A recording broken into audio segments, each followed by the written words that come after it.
এখনো যারা বুঝতে পারছো না পলিদির দোকানে কি করে যাবে, ভিডিওটা সেভ করে রাখো। ভিডিওটা হতে চলেছে তোমাদের প্রচুর উপকারী একটা ভিডিও। কি করে যাবে পলিদির দোকানে, চলো সবটা এই ভিডিওর মধ্যে শেয়ার করি। Hello everyone, welcome back to my mini blog. কেমন আছো তোমরা সকলে? আমি তোমাদের সকলের প্রিয় রত্না। আমার নতুন একটা মিনি ভিডিওতে সবাইকে জানাচ্ছি ওয়েলকাম। আমার স্কিনটা দেখে বুঝতেই পারছো স্কিনটা কতটা পরিমাণ গ্লো করছে, তার মানে বুঝতে পারছো তো রিজনটা কি? পলিদি, একদমই পলিদি। পলিদির দোকানে যখন লাস্টবার গেছিলাম, পলিদি বলল তোর ফেসে কেন এখনও ব্রণ ঠিক হচ্ছে না, তার পুরোপুরি দায়িত্ব তোর। কারণ হচ্ছে তুই খাস না জল, ক্রিম যেটা মাখিস সেটা ঠিক করে মাখিস না, যেটা বলি সেটা শুনিস না। এইসব কথা শোনার পর আমি ভেবেই নিলাম না, এবার আমার কিন্তু এতগুলো টাকা নষ্ট হচ্ছে, একদম আমি ঠিক করে নিজের ফেসটা আমি ক্লিন করবই। অনেকে বলছিল কি যে তুমি নিজে হচ্ছে পলিদির প্রোডাক্ট মাখো, তোমার মুখের ব্রণ যায় না। এবার আমার ব্রণ কোনোভাবেই হোক সরাতেই হবে। যাই হোক, আমি আজকে নেমে গেলাম হাবড়া স্টেশন। এবার তোমাদের সাথে আমি শেয়ার করি তোমরা হাবড়া স্টেশনে কি করে নামবে। অনেকে বুঝতে পারছে না এটা হাবড়া না হাওড়া, তো তাদের উদ্দেশ্যে বলি এটা হাবড়া স্টেশন। হাবড়া মানে HABRA। আশা করি এবার আর কারোর কোনো সমস্যা থাকবে না। হাবড়া স্টেশনে আসতে গেলে তোমরা যদি মনে করো শিয়ালদার থেকে আসবে, শিয়ালদার থেকে লাগবে তোমাদের 2.5 ঘন্টা। শিয়ালদার থেকে তোমরা ধরে নেবে বনগা লোকালের ট্রেন। বনগা লোকালের ট্রেন ধরে তোমাদের নামতে হবে হাবড়া স্টেশন। হাবড়া স্টেশনের আগে কিন্তু পরে হচ্ছে, মানে যদি শিয়ালদার থেকে আসো তাহলে কিন্তু তোমাদের হাবড়া স্টেশন থেকে আগে আসতে গেলে অশোকনগর পড়বে। অশোকনগরের পরেই কিন্তু আমাদের হাবড়া স্টেশন। এই বোঝালাম হচ্ছে শিয়ালদার দিক থেকে। এবার আমি তোমাদের বোঝাবো তোমরা বনগাঁর দিক থেকে কি করে আসবে। মানে যারা মনে করছো রানাঘাট, গেদে অথবা হচ্ছে তোমরা শান্তিপুর থেকে আসবে, তারা কি করে আসবে? তাদের প্রথমে আসতে হবে রানাঘাট স্টেশন। রানাঘাট স্টেশন আসার পর সেখান থেকে ধরে নিতে হবে বনগাঁ লোকালের ট্রেন। বনগাঁ লোকালের ট্রেন ধরার পর মানে রানাঘাট থেকে তোমাদের আসতে হবে বনগাঁয়। বনগাঁয় আসার পর তোমরা কিন্তু ধরবে শিয়ালদা লোকালের ট্রেন। শিয়ালদা হোক, বারাসাত হোক, যে কোনো লোকালের ট্রেন ধরে তোমাদের নামতে হবে কিন্তু হাবড়া স্টেশন। হাবড়া, আমি আবারও বলছি এটা হাওড়া না। আমাকে অনেকে জিজ্ঞাসা করছো হাবড়া না হাওড়া, তাদের ক্ষেত্রে বলছি এটা হাবড়া।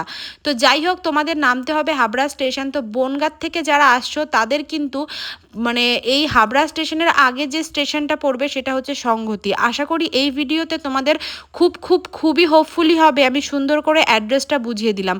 হাবড়া স্টেশনে নামার পর 1 নম্বর রেলগেটের যে সাইডের রাস্তাটা, এই রাস্তা ধরে তোমাদের চলে আসতে হবে। তোমরা যদি এরপরেও অ্যাড্রেস বুঝতে না পারো আমাকে অবশ্যই একটা কমেন্ট করো, আমি তোমাদের খুব সুন্দর করে গাইড করে দেবো। আজকে আমি চলে আসলাম আবারও, আর আমি কিন্তু আজকে বিকেলের দিকে এসেছি। অনেকে ভিডিওতে একটাই কথা জিজ্ঞাসা করছো পলিদির দোকানে কি সারাদিন ভিড় থাকলেও বিকেলে কি সমান পরিমাণ ভিড় থাকে? তাদের জন্য এই ভিডিওটা। আজকে বলবো সন্ধ্যার পরে দিদির দোকানে ঠিক কতটা ভিড় হয় আর কি হয়। অনেকে আমাকে এটাও কমেন্ট করেছো পলিদির দোকানে আসলে বাথরুমের ব্যবস্থা আছে কিনা। দেখিয়ে দিলাম পলিদির দোকানে ঢুকতে ঠিক তোমাদের পড়বে ডান হাতে বাথরুম। এখানে 5 টাকার বিনিময়ে তোমরা বাথরুম, স্নান সবই করতে পারবে। তো যারা মনে করছো দূর থেকে আসবে তারা অবশ্যই চলে আসো। আর একই ফ্রেমে আমি আর পলিদি, কি আর বলবো, পলিদির দোকানে আসার পর যে আমার কত উপকার হয়েছে বলে বোঝাতে পারবো না। হ্যাঁ, একটা টাইম হয়তো সব টু পার্ট করে শেয়ার করব। আর এই যে সেই মেকআপ ওয়ার্ল্ড, আশা করি দেখতে পারছো। এবার আমরা গুটি গুটি পায়ে উপরে উঠে যাব, কারণ ঠিকই 2nd ফ্লোরে পলিদি বসে। আর আজকে বিকেলে মানে যারা মনে করছো দূরে রয়েছো বা বিকেলের দিকে আসবে তাদের জন্য দেখো এখানে এখনও প্রায় ঘড়ির কাঁটায় বেজে গেছে 7:30। দোকানের ভিড়টা একটু দেখেছো? এই যে সেই চেম্বার যেখানে কিন্তু দিদি বসে দেখে, যেহেতু এখন বিকেল মানে সন্ধ্যা, এখন সন্ধ্যার দিকে কিন্তু অনলাইনের সেকশনগুলো দেখে।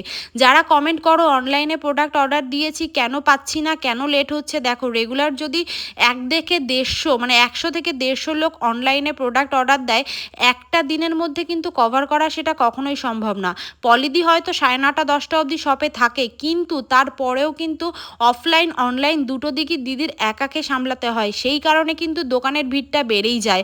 আর এদিকে দেখো সিসিটিভিতে নিজেকে দেখে এত যে খুশি হয়েছি কি বলবো। সিসিটিভিটা লাগানো খুবই দরকার ছিল, কারণ পলিদির দোকানে এত লোক আসে, সব প্রোডাক্ট কিন্তু বাইরেই থাকে। তো সেই ক্ষেত্রে বাচ্চা কাচ্চা তো আছেই যারা প্রোডাক্ট ধরে। এই দেখো না, আগের দিন আমি এসেছিলাম আমার মামার মেয়েকে নিয়ে, মামিকে নিয়ে। মামার মেয়ে এত দুষ্টু, প্রত্যেকটা প্রোডাক্ট একবার করে হাতে নিয়ে একবার এই ডিব্বা ওই ডিব্বা করছে। বাচ্চারা তো বোঝে না, তাই না? কিন্তু হ্যাঁ, সিসিটিভিটা খুবই দরকার ছিল। আজকে নিজেকে সিসিটিভিতে দেখে জাস্ট অবাক হয়ে গেছি। আর আমি কিন্তু এখন রয়েছি হচ্ছে একদম পলিদি যেখানে বসে দেখে আর কি, ঠিক সেই জায়গায়। আর মানে প্রত্যেক দিন কিন্তু পলিদি ঠিক শপে চলে আসে 10:30টার থেকে, যদিও ভোরবেলার থেকে এখানে লাইন হয়। আর আজকে দেখো, আজকে 11 তারিখ, তোমাদের সাথে আজকের লিস্টটা দেখাই।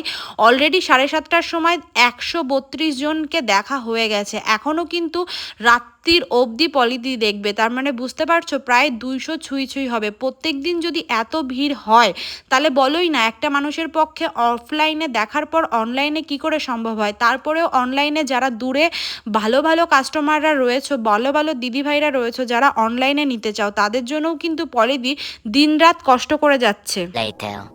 অবশেষে দেখা হলো পলিদির সঙ্গে। আজকে পলিদিকে কি সুন্দর লাগছে তাই না, পুরো একটা বাচ্চা বাচ্চা মেয়ে লাগছে। দিদিকে যত দেখি তত হচ্ছে ইন্সপায়ার হই। ওনার মতন মানুষ বিশ্বাস করো পৃথিবীতে দুটো নেই।